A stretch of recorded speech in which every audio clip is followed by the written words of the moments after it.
नमस्कार। बोधि वार्ता सत्संग में आप सभी का स्वागत है। सत्संग सभी के लिए अवसर है आध्यात्मिक चर्चा करने का, प्रश्न पूछने का और परीक्षाएं देने का। तो आज एक परीक्षा शुरू करते हैं जो मनदीप की परीक्षा है। मनदीप से जानना चाहता हूँ कि आप तैयार हैं परीक्षा के लिए? प्रणाम गुरुजी। जी मैं तैयार हूँ। आपको 10 प्रश्न मिलेंगे। जितने हो सके प्रश्नों के उत्तर दीजिए और 50% या अधिक आने पे आप अगले चरण में जाएंगे। जैसा कि मैं कहता हूँ अक्सर कि परीक्षा थोड़ी सी औपचारिकता है, ज्ञान जरूरी होता है और बाद में हम बाकी लोगों के प्रश्नों के उत्तर देंगे। ये है आपके 10 प्रश्न। आराम से सोच के उत्तर दीजिए। जी गुरुजी, मेरा पहला प्रश्न है, यदि तर्क केवल बौद्धिक है और इसकी क्षमता सभी में कम ज्यादा होती है तो उसे प्रमाण कैसे माना जा सकता? तर्क बुद्धि की क्षमता है, इसमें अनुभवों एक योग्यता है बुद्धि की, इसमें हम अनुभवों में ये सब में कम ज्यादा होती है, लेकिन तर्क तर्क के साथ अप्रोक्ष अनुभव का करने से ही वो ज्ञान में परिवर्तित होता है। तो अप्रोक्ष अनुभव और तर्क दोनों मिलाने से ही प्रमाण माना जा सकता है, जो आपका अप्रोक्ष अनुभव हो। यदि मेरा दूसरा प्रश्न है गुरुजी, यदि कोई व्यक्ति जीवन से संतुष्ट है और प्रसन्न है तो क्या उसे ज्ञान मार्ग पर आना चाहिए? ज्ञान मार्ग पर जो भी आता है वो कृपा से आता है, जिसमें साधक के गुण होते हैं, जिसमें जिज्ञासा होती है और मुमुक्षुत्व की इच्छा होती है, वही ज्ञान मार्ग में आता है। जब ज्ञान हो जाता है तो अपने सही स्वरूप में जब हम पहुंच जाते हैं तो उस पे शांति है, आनंद है, जो हमारा स्वरूप है। तो जो जीवन से संतुष्ट है और प्रसन्न है उसे ज्ञान मार्ग पर आना चाहिए। ज्ञान मार्ग पे हर ज्ञानाधिकारी को आना चाहिए, क्योंकि ज्ञान ही वो परम शक्ति है जो आपको अपने स्वरूप से मिला सकती। सत्य की क्या विशेषताएं होती है? मेरा तीसरा प्रश्न है गुरु, सत्य व्यक्तिनिष्ठ होता है, सत्य असत्य व्यक्तिनिष्ठ है, लेकिन जब हम अस्तित्व को देखते हैं जो संपूर्णता है, जब हम सत्य सत्य की क्या विशेषताएं हो? सत्य अपरिवर्तनीय होता है, सत्य सापेक्ष होता है, अपरिवर्तनीय ही सत्य है ज्ञान मार्ग पर। अपरिवर्तनीय ही सत्य का, जो परिवर्तित नहीं होता वही सत्य है। मेरा चौथा प्रश्न है गुरु जी, अनुभवकर्ता को ना जान पाने पर मनुष्य में क्या गुण दोष आते हैं? अनुभवकर्ता को जाना नहीं जा सकता, अनुभवकर्ता हुआ जा सकता है। गुण दोष मनुष्य में होते हैं, जीव में होते हैं। अनुभवकर्ता निर्गुण है, उसमें कोई गुण या दोष नहीं है, क्योंकि वो अस्तित्व का तत्व है, तो वो निर्गुण है। मेरा पांचवा प्रश्न है गुरुजी, अस्तित्व में क्या नहीं? अस्तित्व में सब कुछ है गुरुजी। अस्तित्व संपूर्णता है, जो कुछ है वो सभी अस्तित्व ही है। अस्तित्व की परिभाषा के अनुसार सब कुछ अस्तित्व ही है, तो अस्तित्व में किसी चीज का अभाव नहीं है, सब अब अस्तित्व ही है। मेरा छठवां प्रश्न है गुरुजी, यदि संपूर्ण अनुभव अस्तित्व के प्रकट रूप में है तो अनुभवकर्ता अस्तित्व कैसे हुआ, जबकि उसका कोई रूप नहीं? यदि संपूर्ण अनुभव अस्तित्व के रूप में प्रकट है तो अनुभवकर्ता अस्तित्व कैसे हुआ, जबकि उसका कोई रूप नहीं? अनुभव अस्तित्व का प्रकट रूप है। हम अनुभव को अस्तित्व को अनुभव के रूप में जान पाते हैं, लेकिन अनुभवकर्ता अस्तित्व का तत्व है जो बदलता नहीं है। अनुभव परिवर्तनशील है, तो अनुभवकर्ता का कोई रूप नहीं है, लेकिन अस्तित्व, अनुभवकर्ता और अनुभव ये दोनों ही अस्तित्व। मेरा सातवां प्रश्न है गुरुजी, चित्त का क्या प्रमाण है? चित्त या स्मृति का प्रमाण क्या है? जो भी अनुभव है वो सब चित्त का ही प्रमाण है। हमें जो भी अनुभव होते हैं वो चित्त निर्मित ही अनुभव है, तो अनुभव ही चित्त का प्रमाण है। जो भी हमें अनुभव हो रहे हैं चित्त के ही अनुभव हैं।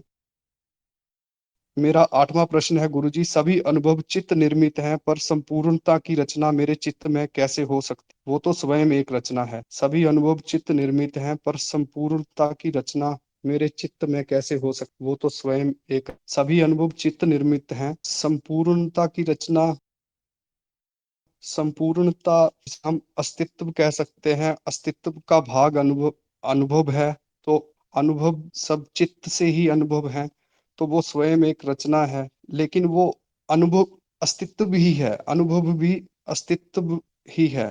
अनुभव और अनुभवकर्ता दोनों का विलय, दोनों जब हम अनुभव क्रिया पर पहुँचते हैं तो वो सभी अस्तित्व ही है, उसको 2 भागों में नहीं देखा जा सकता, क्योंकि ये प्रकट रूप है और चित्त के ही सभी अनुभव हैं, लेकिन अस्तित्व स्वयं ही है। ऐसी कौन-सी प्रक्रियाएँ हैं जो चित्त की सभी परतों में देखी जाती? मेरा 9वां प्रश्न है गुरु, ऐसी कौन-सी प्रक्रियाएँ हैं जो चित्त की सभी परतों में देखी जाती? चित्त की सभी परतों में प्रक्रियाएँ हैं, वृत्तियाँ हैं और क्रियाएँ, ऐसी प्रक्रियाएँ चित्त में सभी पर। मेरा 10वां प्रश्न है गुरुजी, अस्तित्व का विकास क्रम कैसे होता है? वो किन चरणों से जाता है? अस्तित्व का विकास क्रम कैसे होता है? वो किन चरणों से जाता है?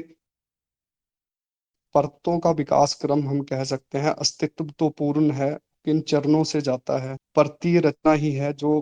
गुरुजी मेरे प्रश्न इतने ही मेरे को उत्तर आ रहे हैं। बहुत अच्छा प्रयास रहा आपका। आपको मिलते हैं 10 में से 6 नंबर। आप पास हो गए हैं, घबराने की बात नहीं है। आज की परीक्षा बहुत कठिन थी, ये सारे प्रश्न बहुत कठिन थे, लेकिन आपने जवाब दिया है, बहुत अच्छा प्रयास किया है।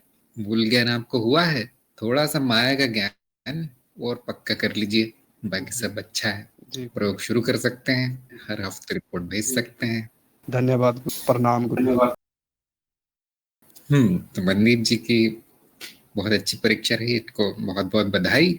अब कुछ प्रश्न ऐसे हैं जो पूरी तरह सही आए थे उत्तर, उन पर हम चर्चा नहीं करेंगे।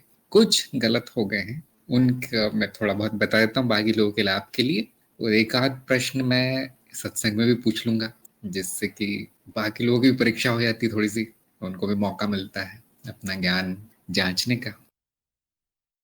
तो पहला ही प्रश्न इनका गलत हो गया, जो कि था, यदि तर्क केवल बौद्धिक है और इसकी क्षमता सभी में कम ज्यादा होती है, तो उसे प्रमाण कैसे माना जा सकता है? ये बहुत कठिन प्रश्न है, बहुत कठिन है। और ध्यान दीजिए, ये सारे प्रश्न कभी पूछे नहीं गए किसी परीक्षा में, मनदीप के लिए विशेष रूप से ऊपर से आए। तो प्रमाण मानने के लिए किसी भी चीज को हम इस बात की चिंता नहीं करते कि कुछ लोगों को आता है या नहीं, कुछ लोगों में वो योग्यता है या नहीं। मान लीजिए मैं कहता हूँ अपरोक्ष अनुभव प्रमाण है, कोई व्यक्ति अंधा है, उसको दिख नहीं सकता, परोक्ष रूप से दिख नहीं सकता कुछ, जैसे चांद नहीं दिख सकता, हमारे लिए तो प्रमाण है कि चांद है, किंतु अंधे के लिए नहीं है। तो क्या हम उसको प्रमाण मानना बंद कर देंगे? ये प्रश्न है। किसी की बौद्धिक क्षमता नहीं है, तो क्या हम बुद्धि को प्रमाण मानना बंद कर देंगे? वो मंद बुद्धि व्यक्ति तो बहुत खुश होगा। अब मुझे अपनी बुद्धि को बढ़ाना नहीं पड़ेगा, काम नहीं करना पड़ेगा मुझे स्वयं पे, लेकिन सारा ज्ञान नष्ट हो जाएगा। इसलिए जब प्रमाण तय किया जाता है, तो इस बात पे से तय नहीं किया जाता कि किसको क्या आता है, ज्ञान क्या देगा, मुझे ज्ञान किससे मिलेगा, वो साधन प्रमाण कहलाते हैं। फिर किसी में हो ना हो, उससे कोई फर्क नहीं। तो मैं जानता हूँ इसका उत्तर बड़ा कठिन था, इस पे कभी चर्चा हुई भी नहीं हमारी, कभी न कार्यक्रम में खास तौर से बताया गया इस तरह का, तो ये गलत हो गया इनका, कोई बात नहीं। नंबर 2 बिल्कुल सही था इनका उत्तर, कि ज्ञान के अधिकारी को ज्ञान मार्ग में आना चाहिए, इन्होंने एक लाइन में बताया था। और इससे ज्यादा फर्क नहीं पड़ता कि आपके जीवन में सुख है दुख है क्या है, पता नहीं, ज्ञान के अधिकारी आप में गुण है ज्ञान लेने के, तो ले लीजिए। मनुष्य जीवन का यही लक्ष्य है, ज्ञान ले लेना, मनुष्य जीवन से पार हो जाना, और क्या करेंगे। हाँ, ऐसा देखा गया है कि जिनके जीवन सुख संपन्न अच्छा होता है, सभी सुख सुविधाएं होती है, उनका कोई मन नहीं लगता अध्यात्म में आने में। उनको नहीं लाया जा सकता, क्योंकि अभी भोग में ही लिप्त है। तो मैं कहता हूँ चलने दो, अच्छा है ना। तो जब वो दुख देने लगे वो संसार, तो फिर व्यक्ति ध्यान देता है कि जान लूं मैं स्वयं को, ये दुख क्यों है जान लूं, ऐसे ठीक करने ही आ जाते हैं लोग।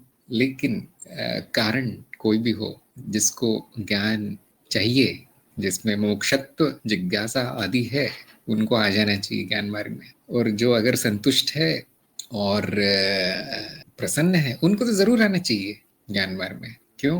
आपका सांसारिक लक्ष्य पूर्ण हुआ, अब अगली सीढ़ी अध्यात्म है।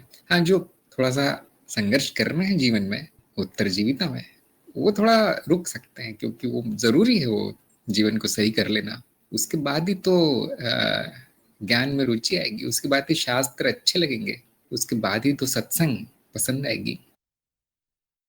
नंबर 3, सत्य की क्या विशेष विशेषताएं होती है तो इनको आधे नंबर मिले, क्योंकि इन्होंने एक दो बताए कि व्यक्तिनिष्ठ होता है और परिवर्तनशील नहीं होता है, बदलता नहीं है। एक दो और हैं कि सत्य के आधार पर सही कर्म होता है, असत्य के आधार पर हमेशा गलत कर्म होता है। सभी संदर्भों में सत्य काम आता है, जिसे हम परम सत्य भी कह सकते हैं, कि जो बदल नहीं जाता हर समय, व्यक्तिनिष्ठ होने पर भी। कुछ विशेषताएं बतानी चाहिए थी कि विश्वास करने योग्य होता है सत्य, सत्य के मानदंडों पे खरा होता है, इस तरह से पहचान की जाती है।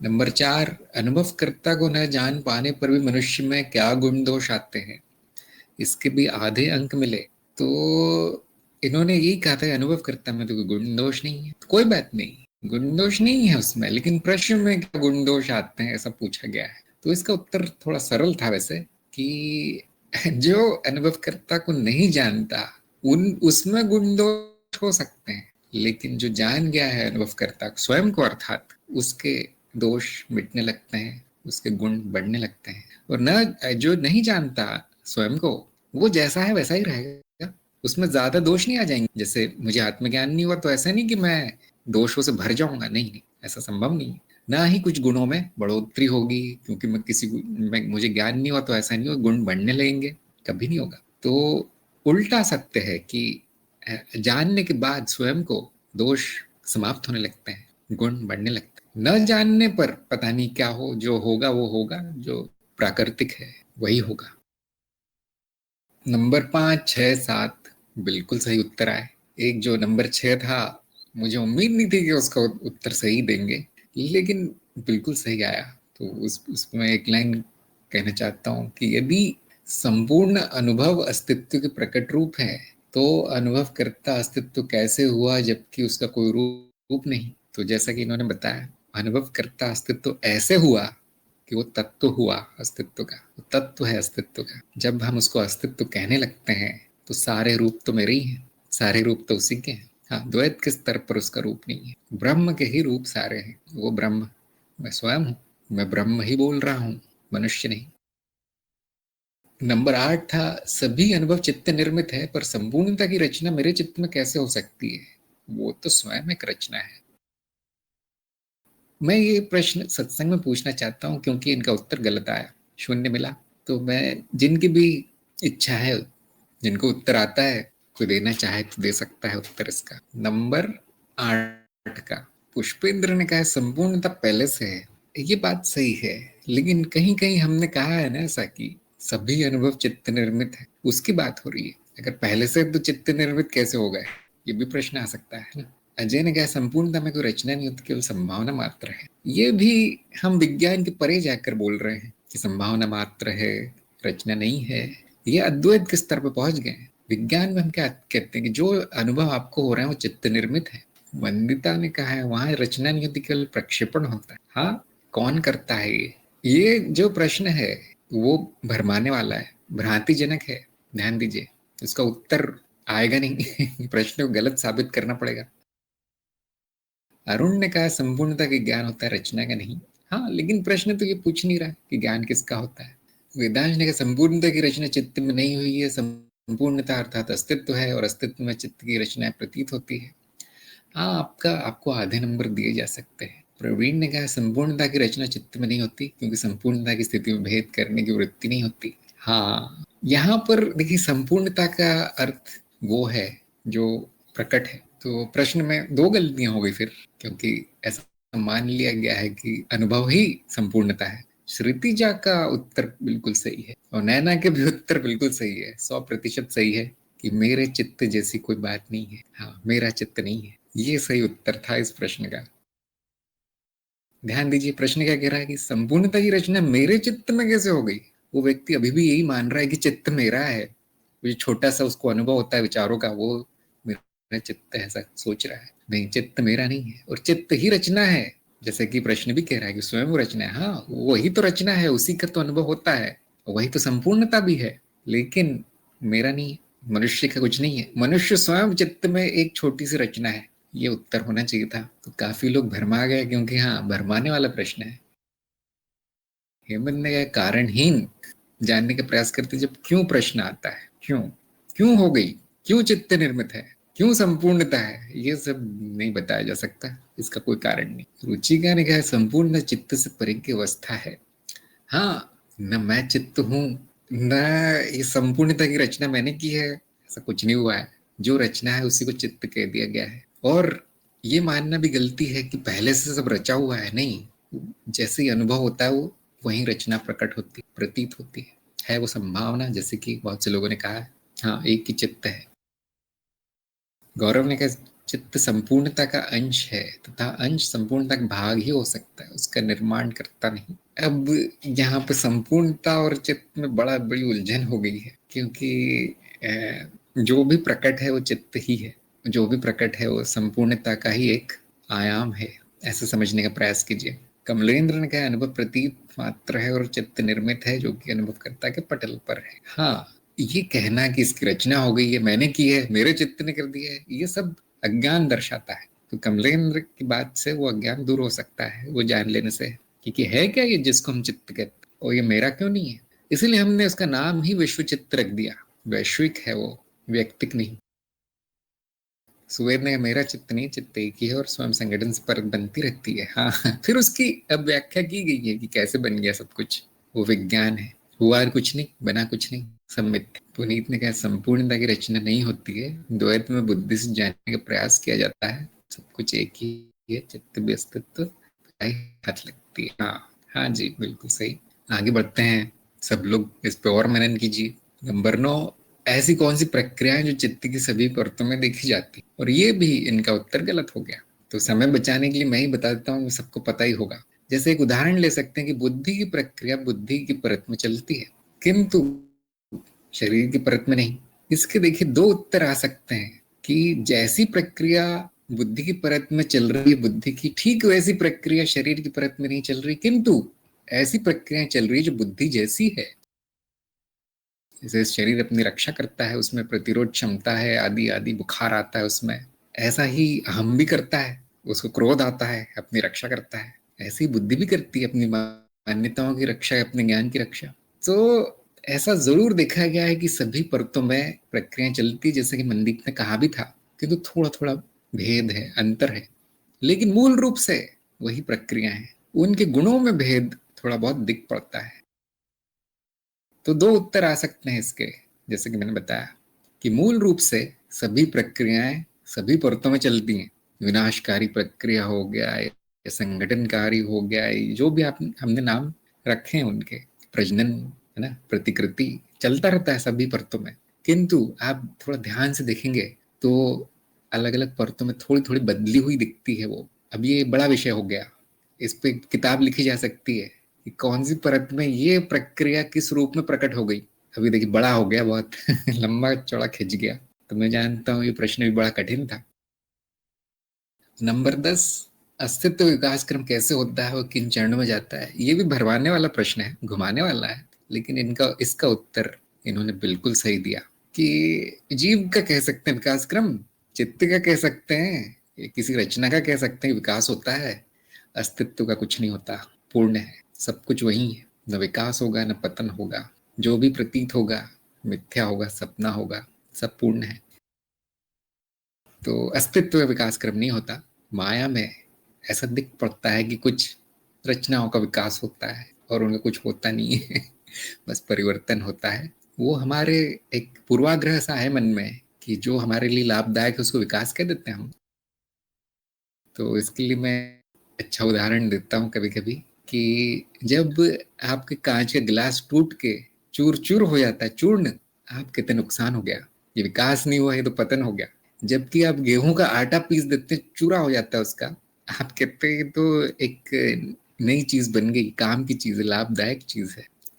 तो प्रक्रिया तो एक ही हुई है, टूटने की, उससे चूर्ण बनने की प्रक्रिया हुई है, एक वस्तु, अच्छी खासी वस्तु का। एक को आपने अच्छा कह दिया, एक को आपने बुरा कह दिया। जहां मेरा नुकसान है उसको मैं हानि, मतलब उसको मैं अच्छा नहीं कहता, बुरा कहता हूँ। जहां मेरा फायदा उसको अच्छा कहता हूँ। तो परिवर्तन हो रहा है, जहां मेरा लाभ है उसको मैं विकास कर देता हूँ, जहां नहीं है तो उसको मैं पतन कर देता हूँ। अस्तित्व की दृष्टि से सब बराबर है और मैं ही वो अस्तित्व हूँ, इसलिए मेरे लिए विकास और पतन सब बराबर है।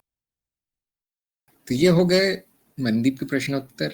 बहुत अच्छा रहा इनका, और सभी लोग इस पे विचार कीजिए। जिनकी समझ में नहीं आया है, छोटा छोटा मैंने उत्तर दिया, इसमें विचार करते रहना चाहिए। और यदि किसी के कोई और प्रश्न है तो अब वो पूछ सकते हैं।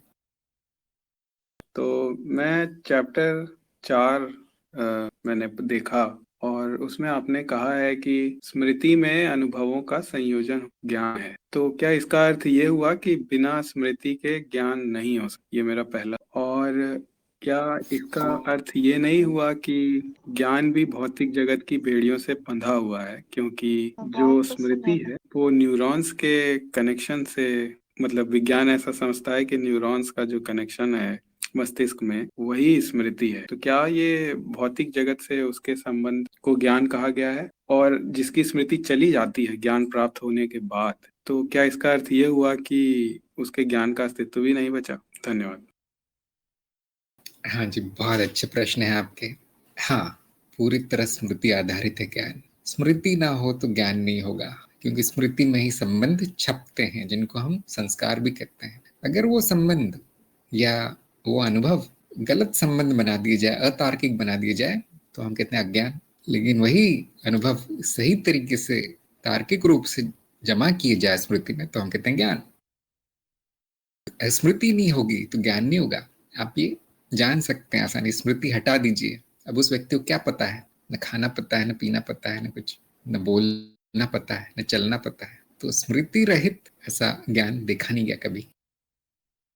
क्या भौतिक जगत पर निर्भर है? तो बहुत आसान है जानना। क्या आपको अपने विचारों का ज्ञान है? क्या आपको अपनी भावनाओं का ज्ञान है? क्या आपको स्मृतियों का ज्ञान है? और उत्तर आएगा हाँ, वो तो भौतिक नहीं, वो तो भौतिक नहीं है। लेकिन फिर भी उनका अनुभव है। तो देखिए, ज्ञान अनुभव पर निर्भर है, भौतिक हो या मानसिक। ध्यान दीजिए, सभी अनुभव मानसिक ही है। क्यों? भौतिक कुछ है नहीं। सभी अनुभव इंद्रियों के माध्यम से आते हैं, मन में ही प्रकट है। अंत में आपको क्या दिखाई देता है वो किसी और को नहीं पता चलता। हाँ, दोनों में एक मत हो सकता है कि मुझे भी वही दिखाई दे रहा है जो आपको दिखाई दे रहा है, इसलिए वस्तु भौतिक कहलाती है। वस्तुनिष्ठ कहते हैं उसे। अंत में सारा अनुभव व्यक्तिनिष्ठ है ना? ये बात विज्ञान भी जानता है, कोई बहुत बड़ी बात नहीं है। हाँ, जो इस तरह कोशिकाओं में संबंध बन रहे हैं वो वैज्ञानिक मॉडल है, वैज्ञानिक व्याख्या है, जो बहुत अच्छी है। ध्यान दीजिए, वो भी यही कहते संबंध है, हम भी यही कहते संबंध है। एक अनुभव दूसरे संबंधित जब होता है, इस तरह से कनेक्शन बना के, उसको ज्ञान कह दिया जाता है। और अगर वो सही संबंध बना है तो सही कर्म होगा, उसको सत्य कहा जाता है। अगर वो गलत संबंध बने हैं अनुभवों में, तो उसको अज्ञान कहा जाता है, अविद्या कहा जाता है कि कुछ गलती हुई है जानने में। अनुभव तो हुआ है किंतु गलत संबंध बन गए हैं। जैसे एक अच्छा उदाहरण है रेगिस्तान में पानी का दिखना। अनुभव तो हो रहा है, लेकिन जिसको उसका संपूर्ण अनुभव नहीं है, जो सत्य नहीं जानता, वो क्या कहेगा? ये पानी है। लेकिन वहां जाके देखने पता चलता है कि नहीं, मैंने इस दृश्य का संबंध पानी से बना दिया था, लेकिन वहां जाके पता चलता है वो रेती है। अब उसका संबंध सही बनता है कि भ्रम है रेती का, गर्मी का, गर्म हवा है, अब सही कर्म होगा। अब व्यक्ति उसके पीछे भागेगा नहीं, सत्य जान लिया गया है, ज्ञान हो गया है। तो हाँ, भौतिक हो या मानसिक, ज्ञान होता है। ज्ञान अनुभव पर निर्भर है, भौतिकता या अभौतिकता पर, अभौतिकता पर नहीं। आप सूक्ष्म लोकों में जाएंगे तो वहाँ भौतिक, अभौतिक, मानसिक कोई अर्थ नहीं है, फिर भी उसका भी ज्ञान होता है। स्मृति आधारित है और अनुभव आधारित है। स्मृति क्या है, ये अलग प्रश्न है। क्या स्मृति भौतिक है या मानसिक है, यह पूरी तरह अलग प्रश्न है, जो आप आगे जाएंगे कार्यक्रम में। जैसे कि आपने कहा आप कार्यक्रम में है, तो आपको उसका भी ज्ञान हो जाएगा कि स्मृति क्या है। और आपका आखिरी प्रश्न था कि जब स्मृति चली जाएगी तो क्या वो ज्ञान भी चला जाएगा? हाँ जी, चला जाएगा। चला जाएगा। आपका नाम आप भूल जाएंगे, आपकी शिक्षा दीक्षा भूल जाएंगे, आपके संबंधी भूल जाएंगे। और फिर वो आध्यात्मिक ज्ञान ही क्यों ना हो, मैं अनुभव करता हूँ, मैं ब्रह्म हूँ, मैं ऐसा हूँ, मनुष्य नहीं हूँ, वैसा हूँ, वो भी भूल जाएंगे। और ये कई बार हो चुका है। ध्यान दीजिए, मृत्यु में स्मृति चली जाती है, फिर जन्म होता है। भले ही लोग इसको मानते ना हो, फिर भी एक उदाहरण के रूप में मैं दे रहा हूँ। हो सकता है बहुत से लोग मानते ना हो पुनर्जन्म में, मैंने तो नहीं देखा, बोलेंगे हाँ नहीं, किसी ने नहीं देखा। लेकिन कई बार आप जन्म ले चुके हैं, कई बार इसी ज्ञान को ले चुके हैं, हर बार भूल गए हैं। उसका कारण है साधना नहीं की। तो हाँ, ज्ञान स्मृति आधारित है। स्मृति मिट जाए तो ज्ञान मिट जाता है। इसलिए होना जरूरी है, न कि जानना, क्योंकि जाना तो कुछ जाएगा नहीं। हो जाओ जो हो, भूल जाओ, कोई बात नहीं, मैं तो हूँ। भूलने का अनुभव करता भी मैं ही हूँ। तो जो बहुत ज्यादा स्मृति को महत्व देते हैं वो इस आनंद को खो देते हैं, मेरे होने को। लेकिन ज्ञान की यही कहानी है। और कोई प्रश्न हो जरूर पूछिए। जी, बहुत बहुत धन्यवाद। तो मेरी गलती ये रही कि मैंने स्मृति को ये समझा कि वो न्यूरॉन्स जो कि भौतिक जगत के तत्व उनके कनेक्शन, स्मृति वो भी हो सकती है जो भौतिक तत्वों के कनेक्शन नहीं। अब मैं ये नहीं समझ पा रहा हूँ कि जैसे एक व्यक्ति है, वो ठीक है, उसके सर में चोट लगती है और उसकी स्मृति चली जाती है, तो इस वजह से जो वैज्ञानिक रूप से जब उसको देखा जाता है तो दिखाई देता है कि उसके मस्तिष्क में कुछ कोशिकाएं हैं जो डैमेज हो, और इस वजह से यही उदाहरण, यही वजह ये डॉक्टर बताएंगे कि इस वजह से वो चीजों को भूल गया है। और मैं ये बात ढंग से समझ पाया कि जब जीवित व्यक्ति की स्मृति जा सकती है तो जिसका शरीर ही छूट रहा हो उसकी स्मृति भला बचेगी कैसे। लेकिन आप कहते हैं कि ज्ञान आपको बार बार हुआ है, बार बार ले चुके हैं और याद नहीं है क्योंकि साधना नहीं की। तो साधना भी करेंगे और शरीर छूट ही जाएगा और स्मृति इसी में होनी है, तो याद कैसे रहेगा। उसकी हमें चिंता नहीं है, संस्कार रहेगा, भले ही ज्ञान ना रहे। अब इसका प्रमाण देना बहुत कठिन है कि संस्कार भी कैसे रहेगा। बताइए कैसे रहेगा। प्रमाण आपका अनुभव स्वयं है। क्या आप में बचपन से इच्छा थी कि मुझे ज्ञान हो, मैं स्वयं को जान जाऊं, मुझे कोई गुरु मिले, मुझे कोई मार मिले? अगर ये इच्छा लेकर पैदा हुए तो वो संस्कार का प्रमाण है। तो हो सकता है वो घटना भुला दी जाए, लेकिन वो उसका जो तत्व है, एसेंस, वो रह जाए, जिसको हम कहते हैं कारण शरीर, जो एक तरह की स्मृति है। लेकिन अभी आपको उसकी चिंता करने की जरूरत नहीं है कि स्मृति क्या होती है, भौतिक होती है क्या, शरीर में होती है क्या, कोशिकाओं में होती है क्या। ये सब आप चिंता मत कीजिए, आप कार्यक्रम में चलते जाइए, वहां पे नया मॉडल दिया जाएगा आपको जो इन घटनाओं की भी व्याख्या कर देता है कि मृत्यु के बाद स्मृति कहाँ जाती है। और वो विज्ञान है। अगर वो प्रमाणिक नहीं भी लगा, उसका प्रमाण नहीं भी मिला तो कोई बात नहीं। सबसे जरूरी क्या है कि मूल ज्ञान, मैं क्या हूं, मेरा तत्व क्या है, ये अस्तित्व क्या है। स्मृति के रहते रहते, शरीर को स्वस्थ रहते रहते, मस्तिष्क रहते रहते आप क्या जान सकते हैं, वो महत्वपूर्ण है अभी। तो पहले वो कर लीजिए, मेरा ये सुझाव रहेगा सभी को, पार्टिकल को भी। और उसके बाद हम आगे जाएंगे। उसका अगला चरण है कि फिर माया को जानना कि वो कैसे कार्य करती है, क्यों भुला दिया जाता है, साधना का अर्थ क्या है। हम चरणबद्ध जाएंगे। तो आप अपना प्रश्न भूलिए मत, याद रखिए। लेकिन जब आप उस भाग में पहुंच जाए कार्यक्रम के और आपको उत्तर ना मिले तो आप दोबारा पूछिए। क्योंकि देखिए ऐसा ही है कि जो पहली कक्षा में है उसको 10वीं कक्षा की चीज नहीं बताई जा सकती, आपको 10वीं तक पढ़ाया जाएगा पहले। तो बहुत अच्छे प्रश्न है आपके, चलते रहिए, पूछते रहिए, बहुत बहुत मिलेगा उत्तर, मिलेगा आपको। बहुत बहुत धन्यवाद। हाँ जी। एक चीज कहना चाहूंगा, आपने ये भी कहा है कि जो बदलता रहता है वो ज्ञान नहीं है, और जीवन में जो अनुभव है वो बदलते रहते हैं, चीजों की समझ बदलती रहती, तो क्या ये इनको ज्ञान कहा जा सकता है। आपने कहा है ज्ञान समझाते समय कि ये भी ज्ञान है, वो भी ज्ञान है, पर फिर ये भी कहा कि जो बदलता रहे वो ज्ञान नहीं। तो इसका मतलब ये अज्ञान और ज्ञान के बीच में ये रेखा कैसे की, इस बात के आधार पे कि जो बदले वो ज्ञान नहीं, जो ना बदले। नहीं नहीं नहीं, ज्ञान स्मृति में अनुभवों का संबंध है, संग्रह है। जो बदलता नहीं वो सत्य है, जो बदलता है वो असत्य है, ऐसा कहा गया है। जो बदलता रहता है उसको हम असत्य कहते हैं, ज्ञान नहीं। तो आप शायद सत्य और ज्ञान में थोड़े से मिश्रित हो गए, उसमें मिश्रण हो गया है सत्य का, सत्य की परिभाषा और ज्ञान की परिभाषा में। तो ज्ञान में भी एक खासियत होती है कि वो बदलता नहीं, अगर वो सत्य का ज्ञान है तो। मिथ्या का ज्ञान बदल सकता है। जैसे आपको ट्रेन से जाना है और वो वहां लिखा हुआ है कि 10 बजे ट्रेन छूटेगी, ये ज्ञान है ना, अनुभव हुआ है आपको उसका कि देखिए 10 बजे का समय लिखा है यहाँ। अब वहां जाते हैं, वहां पता चलता है वो 2 घंटे लेट है, तो बदल गया ज्ञान कि अब नहीं पहुंचेगी 10 बजे, अब वो 12 बजे आएगी।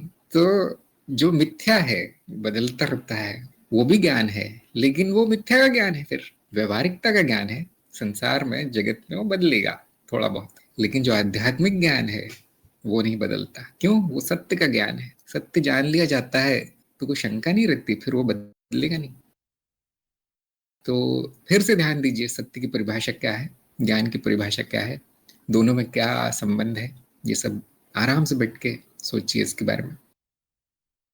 तो आपने कहा है कि ज्ञात अक्सर झूठ निकलता है, अज्ञेय अक्सर सत्य निकलता है, और अज्ञेय के बारे में आपने ये भी कहा है कि इसका कभी अनुभव नहीं होगा क्योंकि ये वर्तमान ज्ञान में फिट नहीं होता। तो इसका मतलब जो सत्य है वो अज्ञेय है, क्योंकि अज्ञेय अक्सर सत्य निकलता है, और अगर उसका अनुभव ही नहीं कर पाएंगे और वो वर्तमान ज्ञान में फिट ही नहीं होगा तो कैसे बात बनेगी? हाँ, जो ज्ञात है, जिसका ज्ञान हो रहा है, अनुभव के द्वारा हो रहा है, हम कहते हैं अनुभव ही साधन है। लेकिन बाद में जाके पता चलता है कि वो सारा अनुभव मिथ्या है। अभी आप वहां पहुंचे नहीं, इसलिए प्रश्न आ गया। बाद में आप जानेंगे कि सारा अनुभव परिवर्तनशील है, और हमारा सत्य का मानदंड ये कहता है कि परिवर्तनशील मतलब झूठ है, मिथ्या है। तो सारा अनुभव मिथ्या हो गया, और फिर उस अनुभव पर आधारित सारा ज्ञान मिथ्या हो गया, झूठ हो गया। जो सत्य है उसका अनुभव नहीं होता, इसलिए उसका सामान्य शब्दों में ज्ञान नहीं होता। ज्ञान क्या होता है? ये जो भी मैं समझता था स्वयं को, वो मैं नहीं हूँ, नकारात्मक ज्ञान होता है।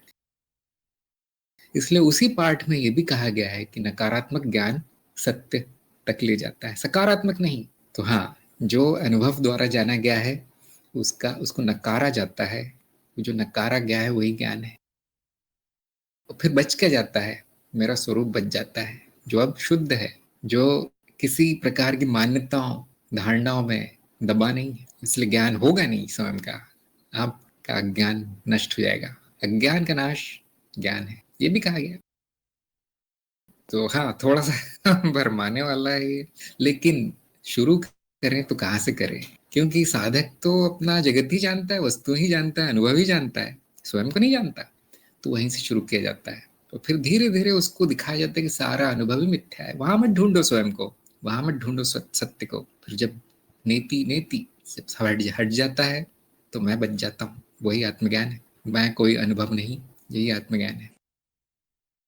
तो आपने कहा है कि शायद परिकल्पना सत्य हो, परिकल्पनाओं के बारे में जो आपने किया, और आपने बताया क्योंकि कुछ प्रयोग ऐसा बताते हैं। तो आपने उदाहरण दिया कि जैसे बिजली का बहना अगर देखना है तो तार को काट के दिखाई नहीं देगी, हाँ, लेकिन बत्ती जलती है तो ये परिकल्पना की जाती है कि उस तार में बिजली बह रही है। मेरा प्रश्न है कि क्या ये सोचना जरूरी है कि बिजली जैसी कोई चीज बह रही है तार में, और क्या बिना परिकल्पनाओं के ज्ञान नहीं होता? परिकल्पना विज्ञान में काम आती है, ज्ञान में नहीं। ज्ञान तो बिना परिकल्पना का ही होगा। ज्ञान का अर्थ ही है कि सारी कल्पनाएं, सारी धारणाएं, मान्यताएं हट गई हैं। लेकिन विज्ञान होता है, क्योंकि जाना तो कुछ भी नहीं जा सकता, इसलिए मॉडल बना लिया जाता है। जो अनुभव हो रहा है उसकी व्याख्या कैसे करूं, उसका उपयोग कैसे करूं, इसके लिए वैज्ञानिक उसके लिए तरह तरह की परिकल्पनाएं बना लेते हैं कि ये बिजली से बत्ती जली है तो इसकी कोई व्याख्या तो होगी, कुछ तो गया होगा यहाँ से वहां। तो उसकी कल्पना कर ली जाती है, फिर उसकी गुण ढूंढे जाते हैं, उसकी विशेषताएं ढूंढी जाती है। अच्छा, अभी बत्ती जलती है तो इसका मतलब हीटर भी जलेगा, यहाँ पे ऊर्जा है, इसको इस तरह से भी काम में लाया जा सकता है, इससे पंखा भी चलाया जा सकता है। अब वो उपयोगी है परिकल्पना। तो विज्ञान में परिकल्पनाओं का उपयोग है, उससे ज्ञान नहीं होता। ज्ञान उसको कहेंगे जब हमने वो परिकल्पना हटा दी, तब जो जैसा है वैसा जाना जाएगा। क्या है वो? बस इंद्रियों का खेल है, बड़ा जटिल है, लेकिन चित्त निर्मित मिथ्या है, ये ज्ञान है। वो बिजली है, वो ऐसा है, वो वैसा है, वो इलेक्ट्रॉन है, ये सब मॉडल है। विज्ञान, विज्ञान की विधि है, वैज्ञानिक सिद्धांत है। और आपने देखा होगा हर 10 20 30 साल में वो बदलता रहता है। तो हम क्यों अभी भी ये शब्द उपयोग करते हैं, बिजली का बहना, करंट। करंट का मतलब ही होता है बहाव। क्यों? प्राचीन काल में उसको एक द्रव की तरह देखा गया था, पानी की तरह की कुछ चीज है जो तारों में बहती है, ऐसी परिकल्पना की गई थी। बाद में वो हट गई, किसी ज्यादा काम नहीं आई वो। लेकिन अभी भी शब्द वही उपयोग किया जाता है, अभी भी उसको बिजली का बहना ही कहा जाता है। तो परिकल्पना उपयोगी है किंतु सत्य नहीं दिखाती। विज्ञान उपयोगी है, सत्य नहीं जाना जा सकता विज्ञान से। माया को जाना जा सकता है, थोड़ा बहुत नियंत्रण भी किया जा सकता है, और उससे मनुष्य का जीवन सुखी हो जाता है। जैसा कि सभी जानते होंगे विज्ञान से बड़ा मनुष्य ने प्रगति कर ली है, लेकिन सत्य नहीं जाना जाता, सत्य हटा के जाना जाता है। बहुत बहुत धन्यवाद। तो अब आगे चलते हैं। और हाँ जी, पूछते रहिए, प्रश्न बहुत अच्छे हैं आपके। गौरव ने कहा है कि, अच्छा, गौरव ने वो चित्र भेजा है। हाँ, मैंने कहा था कि आप सत्संग में चर्चा कीजिए। आपने ऐसा लिखा है कि चेतना आती तो संसार का कुछ समझ नहीं आता कि आसपास के चल रहा है। देखिए, ये चेतना का ठीक विरुद्धार्थी है। जब चेतना आती है तो सब समझ में आ जाता है और सब पता चलता है क्या चल रहा है। इसलिए मैंने कहा था चर्चा कीजिए, क्योंकि दोष आ गया है, आप समझ नहीं पाए कि चेतना क्या है। नहीं तो आप ऐसा नहीं कहते। चेतना वो है जब मैं जानता हूं कि मैं क्या हूं और ये सारा अनुभव क्या है, स्पष्ट हो जाता है। जैसे अंधेरे में सूरज चमक जाए अचानक, वो कहलाती चेतना। तो आप किस प्रकार की साधना कर रहे हैं, ये मैं जानना चाहता हूँ कि ऐसा हो गया। तो आपने लिखा है बाकी चेतना अल्प स्थायी है। शायद बोलना चाहते अर्ध स्थायी है। कोई बात नहीं, वो तो स्थायी होने में तो जन्मों जन्मों निकल जाएंगे, उससे क्या चिंता है। बस मुझे इसी बात की चिंता है कि आपको अभी तक चेतना क्या है समझ में नहीं आया। इसलिए जब चेतनाहीन हो जाते हैं आप, कुछ समझ में नहीं आता मेरी बुद्धि में क्या चल रहा है, कहीं बहुत बड़ी अशुद्धि है, फिर उसी को आप चेतना कह रहे हैं, मतलब अभी समझ नहीं आई है। इसलिए मैंने कहा है कि अभी आप साधना रोक दीजिए, वापस ज्ञान की तरफ जाइए, वापस आत्मज्ञान। चेतना का अनुभव नहीं होता, वो एक अवस्था है। अगर चेतना के आने से इस तरह की स्थिति हो जाए कि कुछ समझ में नहीं आ रहा मुझे संसार का, और मैं बेखबर हूं कि मेरे आसपास क्या है, तो वो चेतना ना ही हो तो अच्छा है फिर, क्योंकि वो चेतना नहीं हो तो बेहोशी है। वो तो एक आप किसी विक्षेप आ गया बुद्धि में। इसीलिए देखिए, मैं कहता हूँ कि रिपोर्ट भेजना बहुत जरूरी है, साप्ताहिक रिपोर्ट। नहीं तो मुझे नहीं पता चलेगा आप लोग क्या करते। मैं यही मान लूँ कि बहुत अच्छा चल रहा है इनका चेतना आ रही है, बढ़ रही है। इसलिए पूरी ईमानदारी से लिख देना है जो आपका अनुभव है। कभी कभी कुछ विचित्र अनुभव होंगे, लेकिन वो संपूर्ण साक्षी भाव में होंगे। अगर आपका साक्षी भाव है तो साक्षी भाव अर्थात चेतना। तो गौरव को मैं यही निर्देश दूंगा कि अभी रोक दीजिए साधना, अपनी समझ सही कर लीजिए। भले उसमें थोड़ा समय लग जाए, 2-3 महीने और ले लीजिए उसको, चेतना क्या होती जान जाइए, उसके बाद साधना फिर से आरंभ कीजिए। ये आपको कुछ अगर शंका है चेतना के बारे में पूछ सकते हैं। पुण्य ने कहा मैं कुछ पूछना चाहता हूँ। हाँ जी, पूछिए, बोलिए। के बारे में पहली बार मैं सुन रहा हूँ। मैं उसके बाद मेरा पहला उत्तरी ज्ञान भी हो गया। उसके मेरा टेलीग्राम नहीं चलने के कारण दिव्य कांति माँ से मेरा ईमो डाउनलोड करके उस ईमो के माध्यम से मेरा त्रिज्ञान हो गया। मेरा ज़्यादा लिखना भी नहीं आता है, मेरा ज़्यादा लिखने पढ़ने का इतना वो मैं लिखा बड़ा भी नहीं था। काम के दौरान मैं उधर गया था, लेकिन मेरा ज्ञान में बहुत अच्छा वो ज्ञान सीखने के लिए मेरा बहुत ये आ रहा था। इसीलिए मैं मैं आज पहली बार गुरुदेव से ये ऐसा अनुभव में कुछ कुछ सुनाना जा रहा हूँ। क्योंकि मेरा मुझे ये शरीर का भी थोड़ा प्रॉब्लम था, इसीलिए मेरा अभी आवाज़ भी कुछ कुछ ऐसा हो रहा था। क्योंकि मेरा अभी उधर से आने के टाइम में अभी मौसम खराब होने के साथ में शरीर भी आवाज़ में भी कुछ कुछ ऐसा हो रहा था। इसीलिए मैं जो कुछ पूछना चाह रहा हूँ वो मुझे नहीं आ रहा था। इसीलिए मेरा भाषा का भी कुछ प्रॉब्लम था। इसीलिए मेरे को इतना मालूम हो गया त्रिज्ञान होने के बाद, मैं एक शरीर नहीं हूँ। मेरा ये शरीर का पूरा अनुभव है। मैं एक अलग हूँ, शरीर अलग है, ऐसा ऐसा हो रहा था। अभी अभी भी मेरा ये शरीर कुछ बीमार है। शरीर को कुछ आराम चाहता है, शरीर बोलना नहीं चाह रहा है। इसीलिए मेरा अच्छा से जो मैं अंदर से जो बोलने का मैं चाहता हूँ वो आ भी नहीं रहा है। इसीलिए अभी मेरा कुछ मार्गदर्शन कीजिए गुरुदेव, यही यही बोलना चाहता हूँ। हाँ, कोई बात नहीं, समझ गया आप क्या बोलना चाहते हैं। त्रिज्ञान हो गया, ज्ञान हो गया, बहुत अच्छा है, समझ में आ गया। अब जरूरी नहीं ये सब कार्यक्रम वगैरह करना, है ना।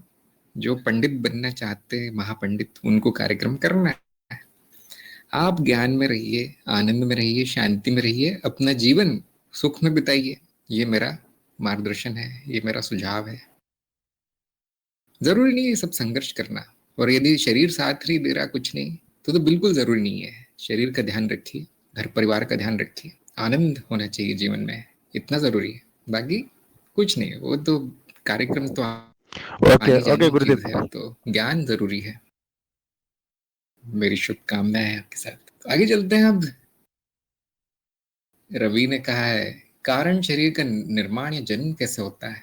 कैसे एक कारण शरीर एक विशेष इच्छा को पूर्ण करने के लिए एक विशेष लोक के मन और शरीर को नियंत्रित करता है? क्या इसकी अपनी मानसिक संरचना है जिसमें बुद्धि और ज्ञान शामिल है, जो मनुष्य के समान काम करता है? और यदि कारण शरीर इतना विकसित है तो उसमें इच्छा क्यों है? हाँ, एक कारण शरीर की रामायण है। देखिए कि जन्म कैसे होता है, स्मृति से। जो भी विश्व स्मृति में संस्कार जमा होते जा रहे हैं बीज रूप में, उन्हीं को हम कारण शरीर कहते हैं। जब उसमें मैं का भाव उठता है कि ये मैं हूं, अपने आसपास जो संस्कार पड़े हैं उसको एक वृत्ति चलती है, उसमें अहम वृत्ति मैं, तब उसको हम व्यक्ति कारण शरीर कहते हैं। वो व्यक्ति का कारण शरीर हो गया क्योंकि उसमें अहम आ गया। अब जो भी वहां इच्छाएं उठेंगी, जो कि विश्व स्मृति की है, विश्व चित्त की इच्छाएं हैं, वो सुखता मेरी है, और बाकी यंत्रवत उसके आसपास वो रचनाएं दिख पड़ती हैं और वो संसार शुरू हो जाता है। जन्म, हम उसको कहते हैं जन्म होना। और कैसे वो अपने लिए विशेष लोक और शरीर को चुनता है? नहीं, चुनता नहीं है, वो तो भ्रम है कि मैं चुनता हूं, मेरी इच्छा से हो रहा है, अपने आप होता है। जिसके पीछे संकर्षण का नियम है, यदि आपने देखा हो वीडियो तो, चित्त के नियमों का, संकर्षण के नियम के कारण जो भी उसमें इच्छाएं संग्रहित हैं, वासनाएं संग्रहित हैं, ठीक वैसा वातावरण में वो स्वयं को पाता है। क्यों? न स्थान है वहां, न समय है। क्या उसमें अपनी मानसिक संरचना है? हाँ, जिनको हम कहते हैं बीज हैं कर्मों के, एक तरह की स्मृति है बस। क्या उसमें बुद्धि और ज्ञान शामिल है? बुद्धि और ज्ञान के बीज हैं उसमें। अगर उसको सही वातावरण मिले, सही शरीर और सही मानसिक परतें मिले, तो वो अंकुरित होता है बीज, तो फिर से बुद्धि और फिर से ज्ञान प्रकट होता है। मनुष्य के समान नहीं है ये। क्यों? बीज रूप में है, छुपा हुआ है, अदृश्य है। जब तक वो प्रकट नहीं होगा किसी लोक में, किसी जीव रूप में, तब तक न पता चलेगा कि बुद्धि है, न पता चलेगा ज्ञान है। तो कारण शरीर इतना विकसित है तो उसमें इच्छा क्यों है? नहीं, इच्छाएं ही कारण शरीर है। कारण शरीर की परिभाषा है इच्छाओं का संग्रह, कर्मों का संग्रह, स्मृतियों का संग्रह। जब वो स्मृति गति करती है उसको हम इच्छा कहते हैं। ऐसा नहीं कि कारण शरीर एक वस्तु है जिसमें इच्छाएं आ गई है कहीं से, नहीं, इच्छाएं ही कारण शरीर है। वो इच्छा ही प्रकट होती है अलग अलग रूपों में। वो देखिए आप, एक वीडियो है माया की श्रृंखला में जिसमें कारण शरीर के बारे में ज्यादा बताया गया है, और एक मनन की श्रृंखला में कारण शरीर के ऊपर करीब करीब 1-1.5 घंटे का वीडियो है। उससे आपको और ज्ञान मिलेगा कारण शरीर का। लेकिन एक बात ध्यान रखिए, वो मिथ्या है नहीं ऐसा कुछ, बस प्रतीत होता है ऐसा है। जो हमें अनुभव हो रहे हैं मनुष्य रूप में, उसे कारण जानने के लिए, उसकी व्याख्या करने के लिए ये कल्पना कर ली गई है कारण शरीर की। मॉडल है, चित्त का मॉडल। हम कहते हैं कि कारण शरीर ऊंची परत है, लेकिन ये नहीं कहते कि विकसित है। क्यों? जिस जीव का विकास नहीं हो उसका भी तो कारण शरीर है। चींटी का भी कारण शरीर है, पशु का भी है, मनुष्य का भी है। तो क्या हम उसे विकसित कहेंगे? नहीं, हर रूप में कारण शरीर है। विकसित कारण शरीर हम किसको कहेंगे? जिसमें इतने अनुभव संग्रहित हो गए हैं, जिसकी इच्छाएं करीब करीब पूर्ण हो गई है, परिष्कृत हो गया है, उसको हम कहेंगे विकसित। फिर भी ये बस मानने वाली बात है। कोई कुछ और भी मान सकता है कि मैं इसको विकसित नहीं कहूंगा, मैं उसको कहूंगा। ठीक है, सब ठीक है। क्यों? विज्ञान है वो तो अपनी सुविधा अनुसार व्याख्या की जा सकती है कारण शरीर की। आगे चलते हैं। रुचिका ने पूछा है कि स्लीप पैरालिसिस, जहाँ चेतना तो है लेकिन शरीर से अलग हो, तो वह क्या अवस्था है? क्या यह प्रश्न का उत्तर विज्ञान से संबंधित है? क्यों होता है? बहुत कष्टप्रद स्थिति होती है। इसे हम कहते हैं कि आपकी चेतना तो है लेकिन शरीर निद्रा अवस्था में, तो उसमें हलचल नहीं हो सकती, क्योंकि मांसपेशियों को, प्रक्रिया है जो मांसपेशियों को चलाती है वो बंद हो गई है, जैसा कि निद्रा में होगा। खास तौर से आपकी इच्छा के अनुसार चलाना संभव नहीं होगा। आपने देखा होगा जब व्यक्ति सोता है तो हिलता डुलता रहता है, करवटें बदलता है, कभी कभी उठ भी जाता है, फिर सो जाता है, पता नहीं चलता।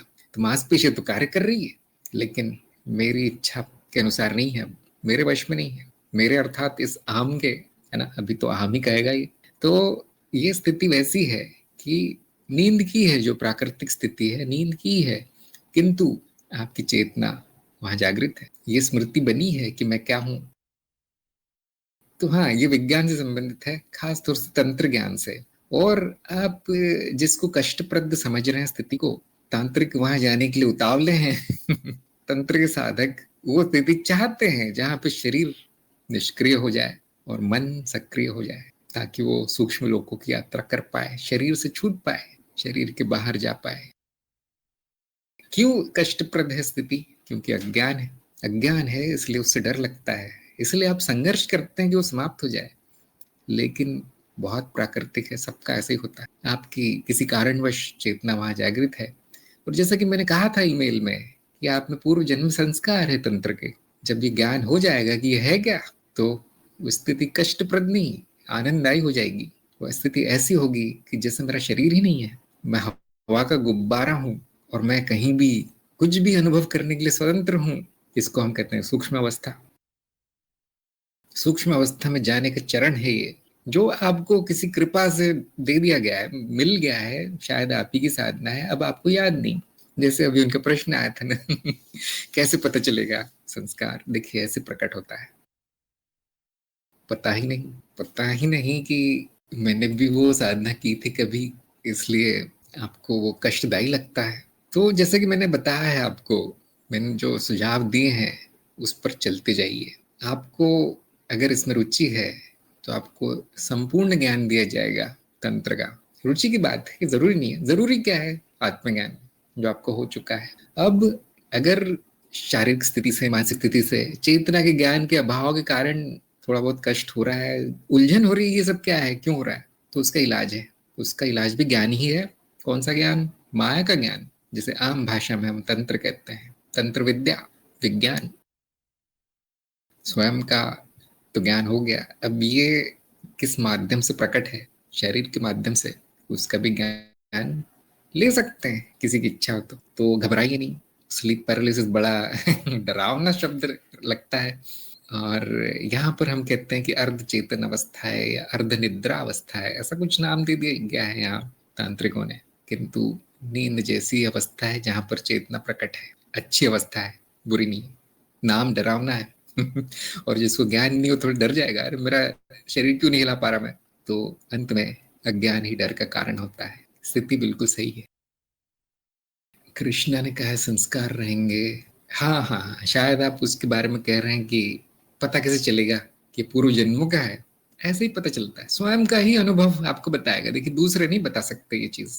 दूसरों की बातों का, दूसरों के कथन का क्या मूल्य है, क्या मोल है ज्ञान मार्ग में? कुछ नहीं। जब तक स्वयं का अनुभव नहीं होगा, पता नहीं चलेगा कि इस प्रकार की प्रक्रिया होती है। जीव कई जन्मों से गुजरता है, ये आपको स्वयं का अनुभव बताएगा।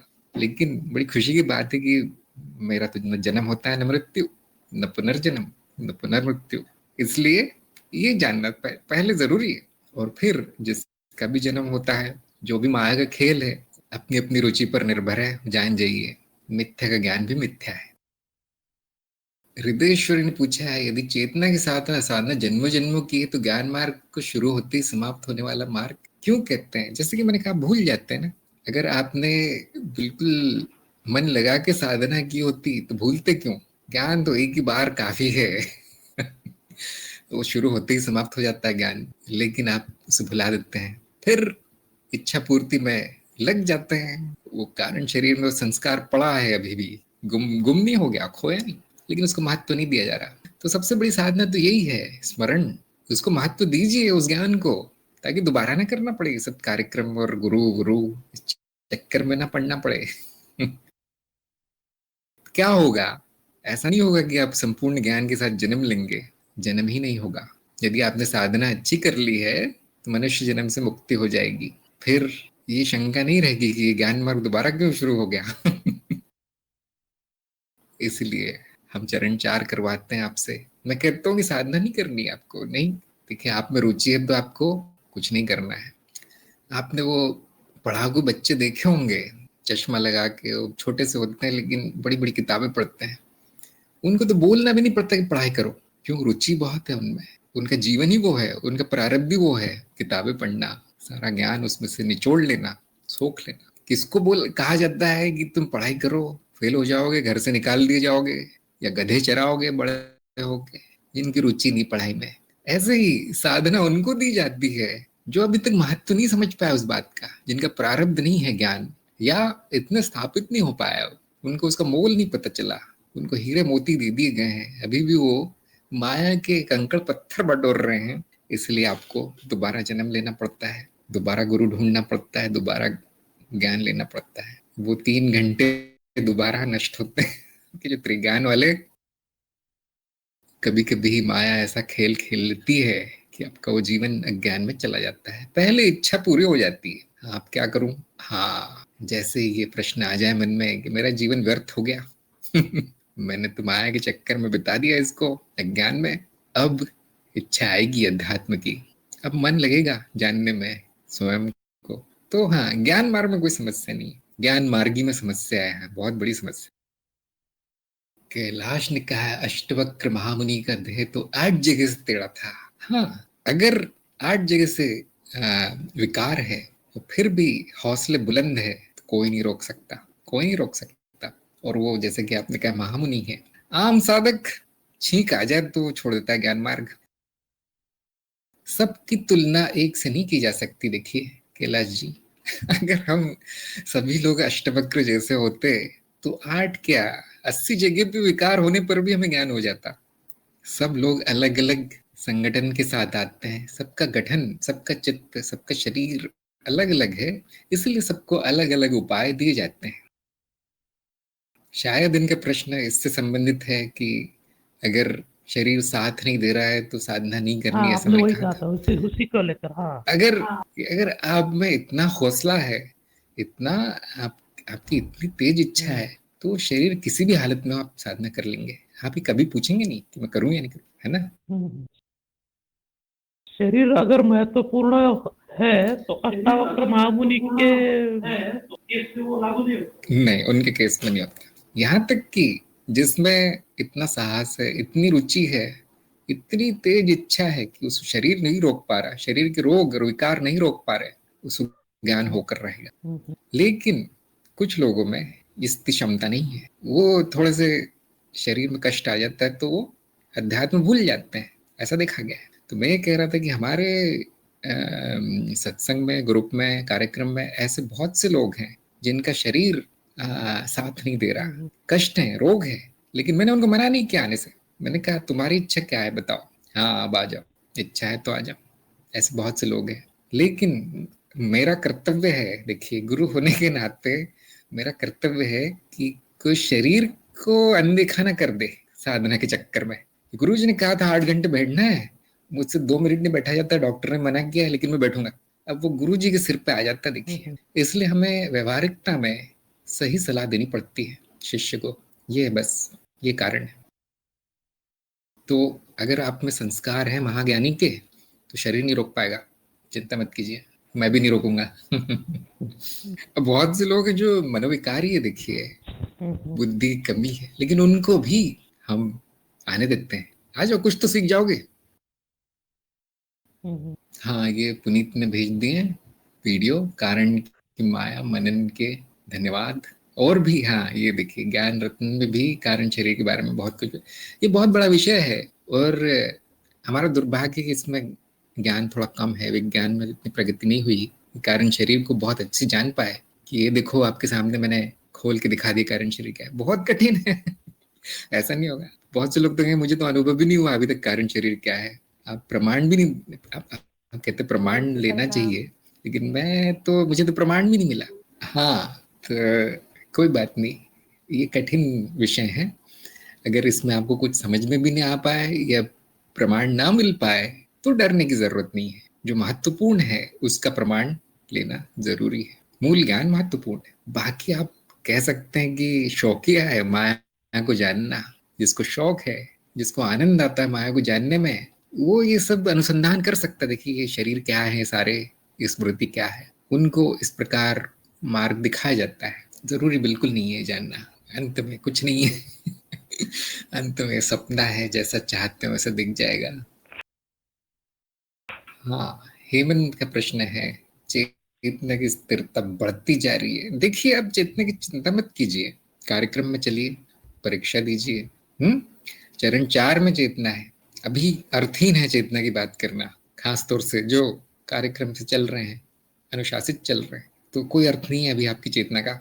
चिंता मत कीजिए, ज्ञान में ध्यान दीजिए। ज्ञान आपका बड़ा थोड़ा सा अभी कमी है उसमें, परीक्षा की तैयारी कर लीजिए।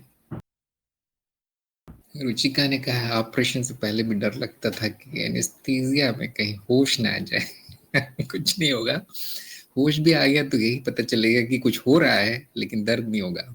और यदि दर्द होने लगे तो डॉक्टर जान जाएगा कि ये दवाई काम नहीं कर रही, आपको और दे दिया जाएगा इंजेक्शन। डरने की जरूरत नहीं है इसमें, सब कुछ सामान्य है। देखिए सामान्य है।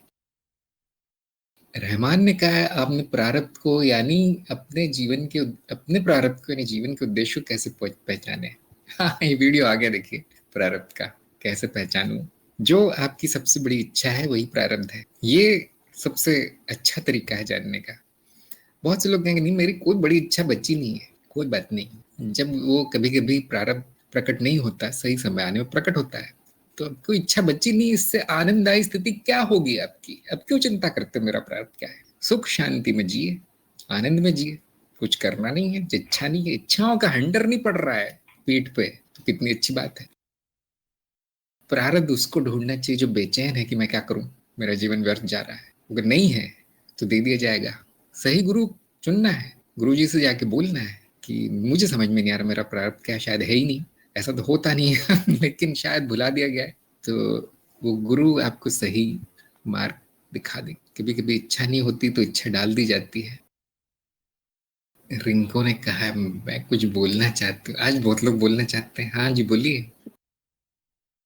जैसे भी करती हूँ अच्छे से भी जाती है। अब थोड़ा सा मानस रहता है, मैं एकदम मानसिक, लेकिन मैंने अभी परीक्षा की मैं देकर तो वहां पर जो गलत है मतलब ना करना चाह रही, जब बस मेरी इच्छा पढ़ने मुझे लगेगी भी या नहीं, मेरे प्रारब्ध मुझे ऐसा।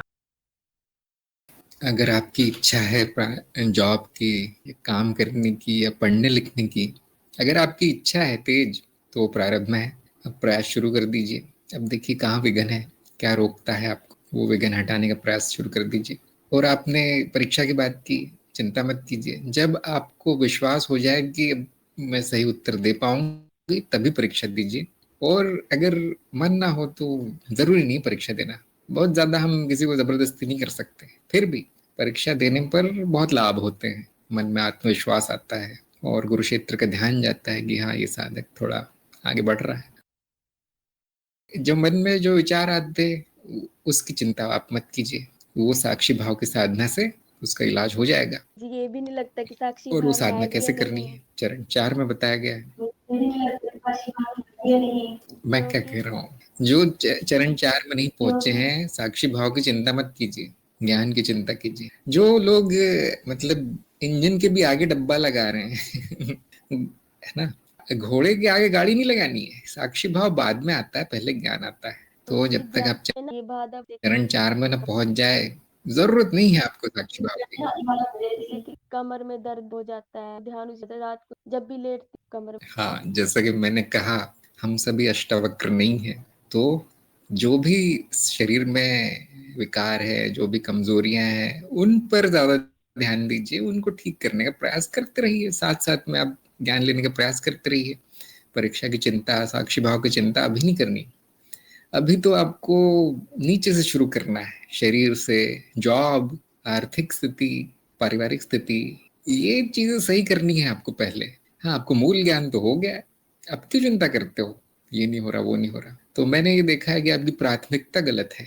जो प्रथम होना चाहिए, पहले होना चाहिए, वो छोड़ के कुछ और कर रहे हैं, है शुरू ना। से ही आदत रही है, घोड़े के आगे गाड़ी नहीं लगाई जाती। शुरू से ही आदत है पहले आने की, इसीलिए पता नहीं मतलब यही रहता है कि मैं ये भी जान जाऊं मैं, और मैं चाहती हूँ कि मैं ज्ञान दीक्षा कार्यक्रम से हो, इतना आशीर्वाद दे दीजिए।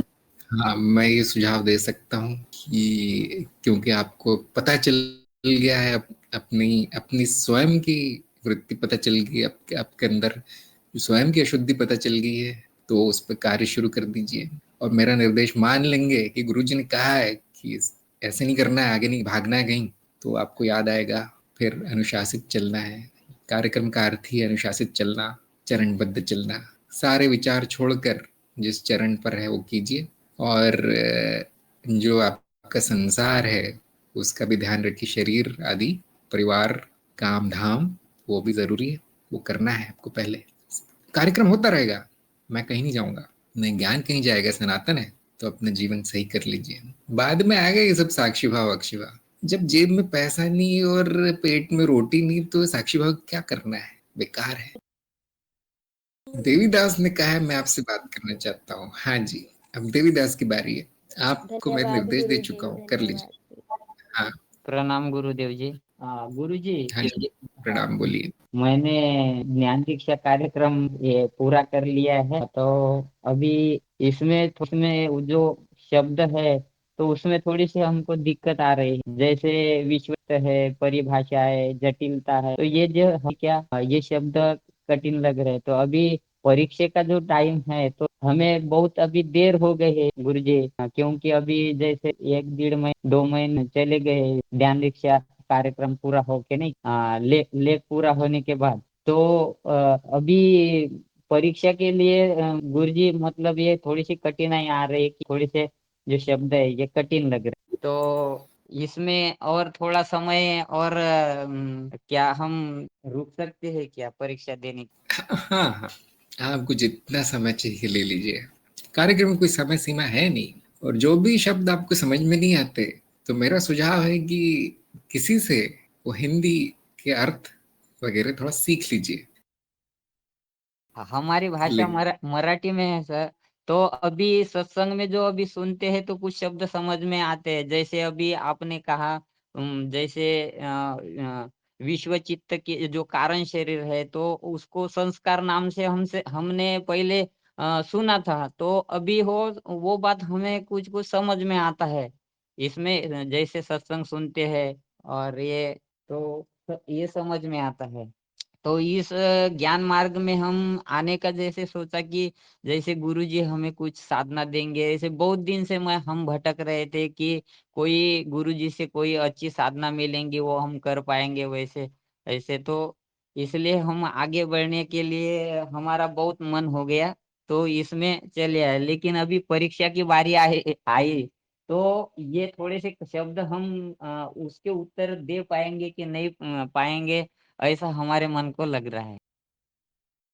कोई बात नहीं, जरूर दे पाएंगे। मैं आपको साधना जरूर दूंगा, सबसे अच्छी साधना दूंगा मैं आपको। तो अभी क्योंकि आप मराठी कार्यक्रम मराठी भाषी है, तो मराठी कार्यक्रम भी है, अब कनिका ने लिखा है, देखिए। जी तो कनिका से संपर्क कीजिए, कनिका आपको मराठी शब्द बता देगी। अगर आपको हिंदी परेशानी है तो मराठी कार्यक्रम कर लीजिए, है ना। जी। बहुत सारे उपाय है हमारे पास। लेकिन इनका जो मराठी सत्संग है, जी उसमें उसमें आप उस ग्रुप में चले जाइए, मराठी सत्संग जो है उसमें चले जाइए। वहाँ परीक्षा की तैयारी करवाई जाती है, ये सब करवाया जाता है, आपको शब्दों के अर्थ बताए जाएंगे मराठी में, आपका काम हो जाएगा। लेकिन ठीक गुरुजी, है। कभी कभी आपकी बात आपकी वाणी सुने बिना नहीं क्या मन नहीं रह पाता। हाँ हाँ वो बात सही है, जादू तो यही है ना। तो मैं ये नहीं कह रहा कि मेरी वाणी सुनना हाँ बंद करना है, नहीं नहीं, अब इस सत्संग में भी आइए, बोधि वार्ता में भी आइए। और परेशानियों, जहाँ परेशानी हो रही है वहां मराठी के हाँ साथ जी जी। लीजिए, है ना, मुझे मत छोड़ना। धन्यवाद। जसप्रीत ने पूछा है, क्या कारण शरीर और सूक्ष्म शरीर एक ही है?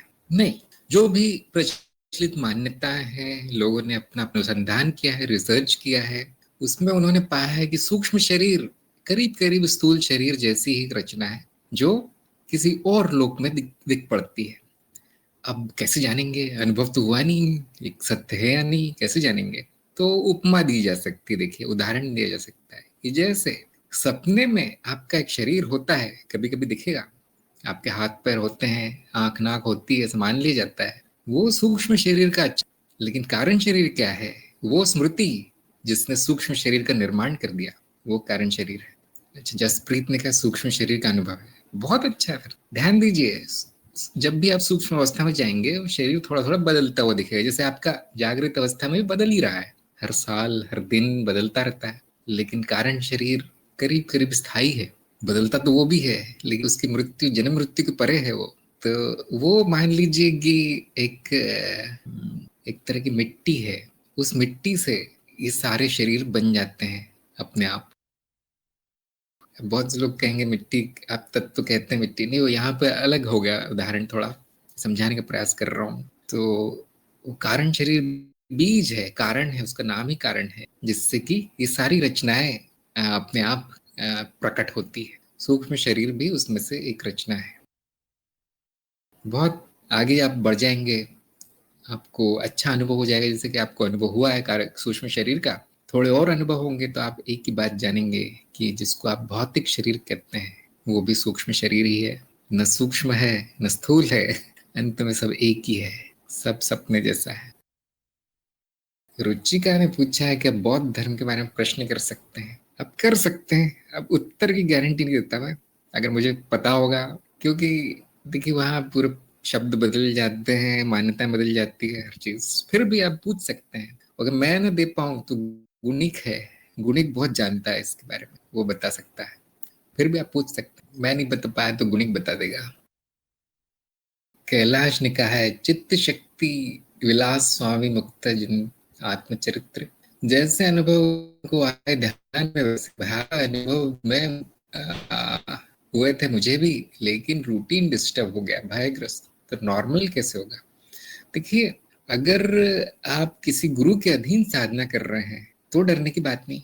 अगर आप जो कर रहे हैं उसके बारे में सब कुछ जानते हैं तो डर नहीं लगेगा और कुछ नुकसान नहीं होगा। जैसे मैं उदाहरण देता हूँ कि जो बिजली का काम करते हैं, जहाँ वोल्टेज बहुत ज्यादा होता है, अगर एक आम आदमी वो काम करे तो उसको डर भी लगेगा और कोई दुर्घटना भी हो सकती है। लेकिन जो इलेक्ट्रिशियन है वो काम करता है उस पे, तारों पे, तो आपने देखा होगा कैसे कुशलता से वो पकड़ता है, उसको पता है कहाँ छूना है कहाँ नहीं छूना, कौन सा लाइव है कौन सा न्यूट्रल है, सब पता है। अब उसको डर नहीं लगता, उसको कोई हानि नहीं हो सकती। क्यों? ज्ञान है, उसने वो ट्रेनिंग ली है। ऐसे ही यदि आपके गुरु हैं, यदि आपको ज्ञान है, आपको मार्ग पता है क्या होता है, साधना पता है क्या होता है, तो ये सब नहीं होगा। और जैसे कि आपको अनुभव हुआ है उससे ये बताया जा सकता है कि दोष आया साधना में। हाँ, गुरु नहीं है तो साधना भी नहीं करनी है, गुरु पहले। जैसे चावल नहीं है तो खिचड़ी नहीं पकती, चावल पहले, वैसे गुरु नहीं तो साधना नहीं होती। तो मेरा यही सुझाव रहता है, हमेशा यही रहता है सबको, पहले मार्ग ढूंढिए फिर गुरु ढूंढिए। किताब से नहीं होती साधना, अध्यात्म किताब का विषय नहीं है। जो भी मार्ग है आपका ढूंढिए, उस मार्ग में सही गुरु ढूंढिए, नहीं तो दोष आएगा साधना में। मैं ऐसा नहीं कहता कि हानि होगी, लेकिन प्रगति की संभावना बहुत कम है। किताब से प्रेरणा मिल सकती है, मुझे भी ये करना है, मुझे भी जानना है, लेकिन फिर अंत में गुरु के पास जाना पड़ता है। किताब से हौसला बढ़ सकता है, रुचि आ सकती है, ये कितनी अच्छी बातें लिखी किताब में, मुझे भी जानना है, मुझे भी ऐसी साधना करनी है। ये किताबें काम है, लेकिन साधना करवाने का काम गुरु का है। आपने अगर टीएम सीखा है तो टीएम के गुरु के पास जाइए, पूछिए मेरा मार्ग क्या है, मेरी साधना क्या है, कैसे करूं। 2-3 जगह आप जब चख लेंगे स्वाद तो आपको खुद ही अनुभव हो जाएगा मुझे क्या करना है। और ये विधि ठीक नहीं है किताब पढ़ के कुछ करने की। रहमान ने कहा है हम कैसे सूक्ष्म शरीर का अनुभव कर सकते हैं? बहुत आसान है, 24 घंटे चेतना अगर है तो आप देखेंगे सूक्ष्म शरीर प्राकृतिक रूप से प्रकट होता है। अब 24 घंटे चेतना कहाँ से लाऊं? आत्मज्ञान से, सही मार्ग, सही गुरु के निर्देश में चलकर। अंत में वही होता है। देखिए, आपको बड़ी बड़ी रुचि है सूक्ष्म शरीर के बारे में जानने की, किंतु शॉर्टकट चाहते हैं, एक लाइन में मिल जाए मुझे मंत्र, ऐसा कभी नहीं होगा। आपको अपने आप को उस काबिल बनाना पड़ेगा कि आप में वो योग्यता आ जाए। बोलना बड़ा आसान है, 24 घंटे चेतना रखो। अभी देख रहे हैं आप कितना लोग कितने साल से मार्ग पर है, उनकी चेतना 24 मिनट भी नहीं रहती जी कोई बात नहीं जी, परमानेंट नहीं रहती लेकिन ज्यादातर रहती है चेतना। और मेरा श्री ज्ञान भी हो गया है मास्टर के इसमें, चेतना में रहता हूँ लेकिन वही 24 घंटे तो नहीं रहती, आती है जाती है, बीच बीच में ये रहता है। कोई बात नहीं, आप सही जा रहे हैं। अगर थोड़ी बहुत भी आ रही है तो भी मतलब आपको ज्ञान है, त्रिज्ञान किया है, तो मैं मान सकता हूँ कि कुछ ज्ञान होगा। अब उसको स्थायी करने का प्रयास कीजिए चेतना को। और सूक्ष्म शरीर के प्रयोग नाम का वीडियो है बोधि वार्ता में, देखा होगा आपने? हाँ देखा था मैंने, आधा देखा था। कोई बात नहीं, समय निकाल के पूरा देख लीजिए। उसमें इतने डिटेल में बताया गई विधि जैसी कहीं नहीं बताई गई, उससे आपको लाभ होगा। और बहुत लंबी साधना लगती है इसके लिए। ये सब 3 घंटे काम नहीं है, अभी आत्मज्ञान नहीं है जो 5 मिनट में हो जाएगा। इसमें बड़ी लंबी साधना है, वर्षों तक चलेगी। तो भी जारी रखिए, जरूर सफल होंगे। धन्यवाद गुरुजी। प्रारब्ध के बारे में जो मैंने कहा था, वो इस तरह की कोई ऐसी इच्छा दिखती नहीं है कि हाँ जिसके लिए पूरा जी जान से लग जाऊं, या ऐसा कुछ है नहीं। छोटी मोटी कोई इच्छा आती है, होती है, पूरी हो जाती है। ये सब तो मतलब दैनिक जीवन की जो चीजें हैं ये सब होती रहती, लेकिन जो जैसे हर जगह जानने को सुनने को मिलता है कि हमारे जीवन का कुछ उद्देश्य है, कुछ यहाँ करना है, कुछ करना, ऐसा लगता है कि जैसे अभी तक हमने जीवन में कुछ वैसा किया नहीं, बस आए हैं, अच्छा जॉब कर रहे हैं, परिवार में सब कुछ सही चल रहा है, आपका परिवार बहुत बढ़िया, लेकिन ये चीज हमेशा कचोटती है कि जीवन में अभी कुछ ऐसा उद्देश्य नहीं मिला। देखिए, चिंता मत कीजिए, आप ठीक वो कर रहे हैं जो आपका प्रारब्ध है। आप ये जो कर रहे हैं, साधना कर रहे हैं, संग में आ रहे हैं, गुरु ढूंढ रहे हैं, प्रयोग कर रहे हैं, यही आपका प्रारब्ध है। करते रहिए।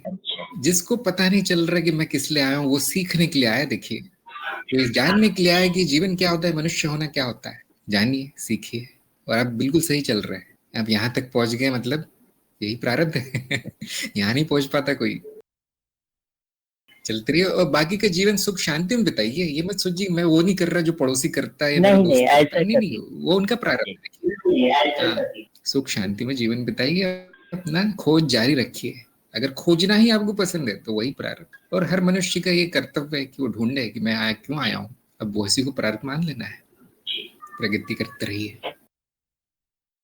रुचिका ने पूछा है, जब बुद्ध ने कोई कर्म कांड या मूर्ति पूजा का विधान नहीं दिया तो तिब्बत में ये सब क्यों किया जाता है? अब वो तो तिब्बत वाले की इच्छा है। देखिए, हम क्यों उनके बीच में आए? हम क्या कह सकते हैं? वो उन्होंने अपनी बुद्धि विवेक से निर्णय लिया है। लेकिन एक बात मैं बताना चाहूंगा कि वो मूर्ति और वो पूजा सांकेतिक है बौद्ध मार्ग में। उसको सत्य नहीं मानते उस मूर्ति को, या वो ये नहीं मानते कि पूजा करने से कुछ मिलेगा। वो परंपरा है। परंपरा क्यों है आप सभी जानते होंगे कि मनुष्य इन चीजों के बिना रह नहीं सकता। उसको कुछ न कुछ प्रकट रूप में चाहिए होता है। उसको कोई ना कोई रीति रिवाज, रिचुअल चाहिए होता है। सब लोग ऐसे हवा में साधना नहीं कर सकते जैसे हम करते हैं ज्ञान मार्गी। उनको सहारा चाहिए, उनको एक मंदिर सा चाहिए, आश्रम चाहिए, ये सब चाहिए। तो बुद्ध ने तो मना किया था, लेकिन शायद गुरुजनों ने देखा कि ये उपाय है सत्य तक पहुंचने का, तो उन्होंने मना नहीं किया होगा। चलो भाई, तुम इससे प्रगति कर रहे हो, चलो कर लो, यही कर लो, तुम दिए जला लो बुद्ध की मूर्ति के आगे। क्योंकि कभी कभी आदर्श मार्ग लेना संभव नहीं होता सबके लिए। खास तौर से बौद्ध मार्ग बहुत कठिन है। तो इसके लिए पायदानें बिछा दी जाती हैं कि चलो तुम आए हो उस जगह से जहां पे मूर्ति पर ही विश्वास है तुम्हें, बुद्ध का साथ अच्छा लगता है, उनका चेहरा देखकर ध्यान हो जाता है, चलो तुम्हें मैं करने देता हूँ। ऐसे गुरु कृपा भी है, दया भी है, करुणा भी है, इसलिए करने दिया जाता है, उसकी प्रशंसा की जाती है। लेकिन अंत में यही बताया जाता है कि इसका महत्व तो नहीं है, ये बस एक साधन है सत्य तक पहुंचने का। कर्मकांड भी सत्य तक पहुंचने का साधन है। और यदि ऐसा है, ऐसा ही माना गया है, कर्मकांड को ही जीवन नहीं मान लिया गया है, तो कर्मकांड का उपयोग है। गौरव ने कहा है, अगर कोई पीड़ादायक अनुभव बार बार ज्ञान को भुला दे रहा हो तो क्या वो दुख भोगना प्रारब्ध में है? देखिए, इसकी चिंता मत कीजिए। क्या ये सारा दुख मेरे प्रारब्ध के कारण आ रहा है? नहीं नहीं नहीं, उसकी चिंता मत कीजिए। अगर वो दुख है, पीड़ादायक है, तो उसका इलाज कर लीजिए। अब प्रारब्ध का है या कहीं और का है, इसका कोई अर्थ नहीं है ये सब जानने का। ध्यान दीजिए वो क्यों है वो पीड़ादायक अनुभव, और उससे छुट्टी पा लीजिए, कोई उपाय कर लीजिए उसका। ज्ञान को भुला दे रहा है, चिंता मत कीजिए आप, हमेशा के लिए नहीं भुला देगा वो।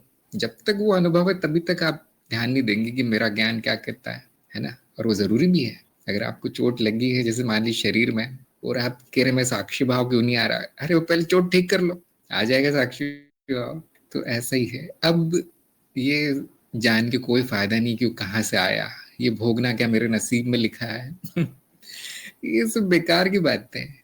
उसके उपाय कर लेना समझदारी है। अगर आप कर सकते हैं, आपके वश में है उसको ठीक करना, उसको समाप्त करना, दुख को कर लीजिए। वो साक्षी भाव अपने आप आ जाएगा, ज्ञान अपने आप आ जाएगा, याद आ जाएगा। तो मुझे लगता है यहाँ पे सत्संग समाप्त करना ठीक होगा। जिनके भी प्रश्न बच्चे हैं अगली बार जरूर पूछिए। और सभी का सत्संग में आने के लिए बहुत बहुत धन्यवाद। और मनदीप को बधाइयाँ, शुभकामनाएं। चलते रहिए, हम मिलें अगली बार। नमस्कार।